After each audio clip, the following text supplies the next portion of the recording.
Zee 24 तास एक पाऊल पुढे कडे आता नसलेला वेळ, या दगदगीच्या जीवनात त्यांना मिळणारा वेळ हा संध्याकाळी असतो. आणि दहीबावकर जसे म्हणाले की साधारण रात्रीच्या नंतर म्हणजे जेवणखान झाल्यानंतरच ही प्रबोधनाचे सगळे जे तुम्हाला वेळ कार्यक्रम करायचे आहेत ते होऊ शकतात. उदाहरणार्थ सांगायचं झालं तर आम्ही व्याख्यानमाला वगैरे जे घेत होतो, हे टीव्ही आणि चित्रपटांच्या नंतर व्याख्यानमालेला उपस्थिती फार कमी जाणवू लागली, ज्याच्यातून चांगले चांगले प्रबोधनकार आणून, चांगले वक्ते आणून तिथे प्रेक्षक वर्गच मिळू नये, ही थोडीशी खेदाची गोष्ट आहे. अगदी हे जरी मान्य असलं तरी आपण पुण्याला सुद्धा जाऊया आणि पुण्यामधल्या परिस्थितीविषयी बोलूया. रवींद्रजी, तुम्ही काय सांगाल, तुमचा काय अनुभव आहे? नाही, कसं आहे, आता रात्री 10 नंतरचा जो प्रश्न आहे, 100 वर्षापेक्षा जास्त कालावधी गणेश उत्सवाला झालेला आहे आणि 100 वर्षापेक्षा जास्त कालावधी आपण गणपती रात्री 10 नंतरच त्याला पाहण्याची, ते देखावे पाहण्याची किंवा कार्यक्रम बघण्याची सवय लागलेली. आणि आता ती एकदम एक 5-6 वर्षात बदलली पाहिजे, ही मानसिकता बदलणं थोडंसं अवघड आहे. परंतु आता एक गोष्ट नक्की आहे की ह्या गणपती उत्सवाची फेरमांडणी करण्याची वेळ आलेली. कारण आता कायदे नवीन नवीन आलेले, शहरं वाढत चाललेली. आणि मगाशी रोहिणीताईंनी सांगितलं ते बरोबर आहे. त्यांनी त्यांच्या लहानपणाचा जो गणेश उत्सव सांगितला की वेगवेगळे कार्यक्रम होतात, त्या व्हायचे, गाण्याचे कार्यक्रम व्हायचे, त्याच्या आधी मेळे असायचे आणि त्याच्या मागच्या 25-30 वर्षापूर्वी देखावे सादर करण्याची प्रथा आली होती. त्याच्यावर समाज प्रबोधनापर देखावे दाखवले जायचे. आता सध्या परिस्थिती अशी झालेली आहे की कॉन्ट्रॅक्टवर देखावे आणले जातात. म्हणजे कुठल्या तरी एखाद्या कारागिराला ते द्यायचे, मग तो सगळे गणेश उत्सवाचा तो देखावे घेऊन येतो, तो मांडतो, त्याला भाडं द्यायचं आणि भाडं दिलं की तो त्याचं 10 दिवसानंतर परत घेऊन जातो. अशी जी परिस्थिती आहे, हा थोडासा बदल झालाय आणि त्याच्यामुळं थोडंसं लोकांच्या पुढं गणेश उत्सवाबद्दलचे प्रश्न निर्माण झाले, ती वस्तुस्थिती आहे. परंतु कार्यकर्ता त्याच्या पद्धतीने गणेश उत्सव चांगला व्हावा हा प्रयत्न करत असतो. खरंय.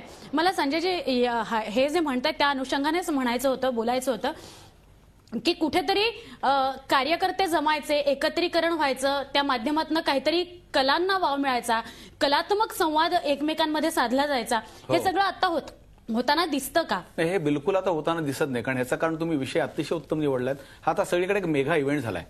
एक प्रत्येकाचं एक बजेट असतं. आता जसं त्यांनी सांगितलं तसे सीन दिले जातात. तर प्रत्येकाचं एक बजेट झालंय की एवढ्या एवढ्या लाखांचं आमचं बजेट, त्यामध्ये मंडळाला एवढी एवढी रक्कम राहणार, त्यामध्ये परत नवरात्र येतो, त्याच्यामध्ये तो खर्च केला जातो. संस्कार हा भाग या सगळ्यातनं गेलाय. कारण या सगळ्याची सामाजिक परिस्थिती दिवसेंदिवस जी बदलली ती गोष्ट खरी आहे. आणि यातनं फक्त पैसा मोठ्या प्रमाणात जमवणं आणि ज्या पद्धतीने आमच्या मंडळाकडे किती पैसे आहेत, त्यात कार्यक्रम कोण करतात याचं कुठे चर्चाच नाही होत. कुठेही प्रबोधनाचे कार्यक्रम होत नाहीत आणि प्रबोधनाच्या कार्यक्रमाला लोक येत नाहीत, ही गोष्ट खरी आहे.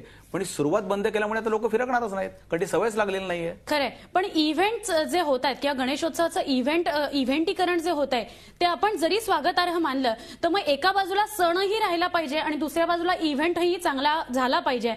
या दोन्हीमध्ये सांगड नरेशजी कशी घालता येऊ शकेल? एकंदरीत सर्वप्रथम मी आमच्या मित्रांनी जे काय सांगितलं त्याच्याशी मी अजिबात सहमत नाही. मी तुम्हाला सांगतो की वर्षभर जे काही उपक्रम राबवले जातात, एक मंडळ जेव्हा 10 दिवस हा उत्सव साजरा करतो तर वर्षभर त्यांचे उपक्रम असतात. मी मुंबईतले अशी काही मंडळं सांगेन की कुलाब्यापासून बोरिवली, दहिसर आणि आपण वर्तमानपत्रातून वाचतच असाल असे काही उपक्रम आहेत की आता मी तुम्हाला सांगतो की आपल्या समन्वय समितीने गेल्या वर्षी पुरोहितांचा जो काही उपक्रम राबवला त्या बाबतीत BBC पासून ते मला वाटते दिल्लीपर्यंत आमची हे झाली, वाहवा झाली. त्यानंतर मी सांगतो गुटख्यासारखा गुटखा तर आता जे काही आर्थिक घडामोडी घडतात किंवा यातनं जो काही पैसा त्याच्यामध्ये पारदर्शकता असते का मंडळांतर्फे? निश्चितच. मी तुम्हाला सांगतो समन्वय समितीने 15 वर्षापूर्वी अपील केलं होतं मंडळांना जो काही पैसा जमा होईल त्याच्यातले 30% ही गंगाजळी म्हणजे रिझर्व्ह ठेवा आणि त्यातून आपले जे काही उपक्रम आहेत वर्षभराचे ते राबवा.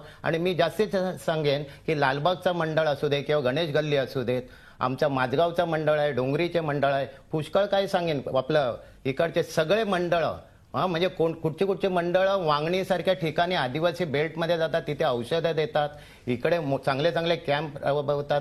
आता हे गिरगावचं आमचं एक मंडळ आहे, कालच मला फोन आला निकदवारीचं, ते कोकणात जाऊन तिकडच्या मुलांना दत्तक घेणार आहेत. नाही आम्ही असं, आम्ही म्हणजे- 10 तुम्ही एक गैरसमज या माध्यमातून व्यासपीठावर व्हायला नको. आमची चर्चा ही सार्वत्रिक भावनातून गणेशोत्सवाचं बदललेलं स्वरूप आहे याविषयी आपण करतोय. खरंय. जे मंडळ चांगली काम करतात त्याच्याबद्दल दुमत अजिबात नाहीये. तुम्ही म्हणताय त्या माझं सहमत पण ती आहोत. संख्या संख्या खूप किती कमी आहे आहे. आणि ती संख्या खूप कमी आहे. खरंय खरं रोहिणीताई, मला काय म्हणायचंय की एकंदर जे सांस्कृतिक जडणघडण या माध्यमातून व्हायला हवी ती तितकीशी होताना दिसत नाही, हेही आपल्याला नाकारता येणार नाही. जे काही अर्थकारण आहे त्यातनं त्या पैशांचा काय विनियोग होतो याकडे सुद्धा बघावं लागेल. काय सांगताय? आता यांनी सांगितलं ते मोठी मोठी मंडळं झाली. माझा आक्षेप आहे तर छोट्या छोट्या मंडळांच्यावर. एका कॉलनीमध्ये समजा एक मंडळ फक्त गणेशोत्सव साजरा करतं, नंतर वर्षभर झोपलेले असतात आणि सडनली जागे होतात. आणखीन परत त्या गणेशोत्सवाच्या निमित्ताने वर्गणी गोळा करणं, आणखीन हे करणं, म्हणजे असं म्हणता येईल त्यामुळे मशरूम्स अशी जी मंडळं आहेत ना त्या बाबतीत माझा थोडासा आक्षेप म्हणजे त्या परिसरामध्ये जर एखादं मोठं मंडळ असेल तर या सगळ्यांनी एकत्र येऊन तो गणेशोत्सव साजरा करता येऊ शकतो. हो. नक्की. मला परागजींकडे सुद्धा जायचं आहे आणि अर्थातच रवींद्रजींकडे सुद्धा जायचं आहे. मात्र ब्रेकची वेळ झाली. एक छोटासा ब्रेक. पाहत रहा झी 24 तास. झी 24 तास, एक पाऊल पुढे.